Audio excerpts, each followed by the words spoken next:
পবিত্র রমজান মাসে নিত্য প্রয়োজনীয় পণ্যমূল্য সাধারণ মানুষের হাতের নাগালে রাখার লক্ষ্যে জামালপুরের বিভিন্ন হাট বাজার পর্যবেক্ষণ করেছেন জেলা প্রশাসক হাসিনা বেগম ও পুলিশ সুপার সৈয়দ রফিকুল ইসলাম। সোমবার 10 মার্চ দুপুরে নিয়মিত বাজার পর্যবেক্ষণ টিম নিয়ে তারা আকস্মিক জামালপুর শহরের স্টেশন বাজারে যান।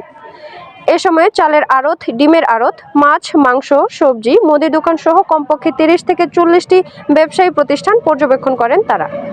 বাজার পর্যবেক্ষণের সময় অন্যান্যের মধ্যে উপস্থিত ছিলেন জেলা বাজার পর্যবেক্ষণ পরিষদের সদস্য অতিরিক্ত জেলা প্রশাসক ইফতেখার ইউনুস, জামালপুর জেলা প্রেস ক্লাবের সভাপতি ফজলে আলাহি মাকাম, জেলা কৃষি বিপণন কর্মকর্তা, নিরাপদ খাদ্য অধিদপ্তরের জেলা কর্মকর্তা, ভোক্তা অধিকার অধিদপ্তরের সহকারী পরিচালক সহ আরও অনেকেই।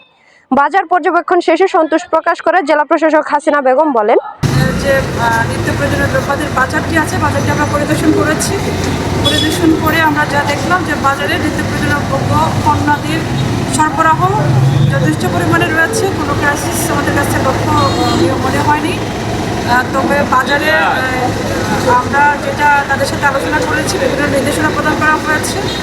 মাংসের দাম সারা জেলাতে সহনীয় পর্যায়ে আছে। মাংসের দামটি যেন 700 টাকার উপরে কোথাও না রাখা হয়, এ বিষয়ে নির্দেশনা দেওয়া হয়েছে।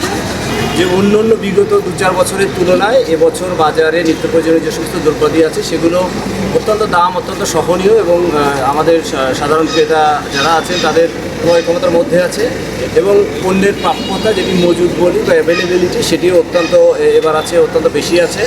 অর্থাৎ দ্রব্যের মূল্য এবং অন্যান্য অ্যাভেলেবিলিটি নিয়ে মজুদ নিয়ে এবার ক্রেতাদের কোনো অভিযোগ নেই।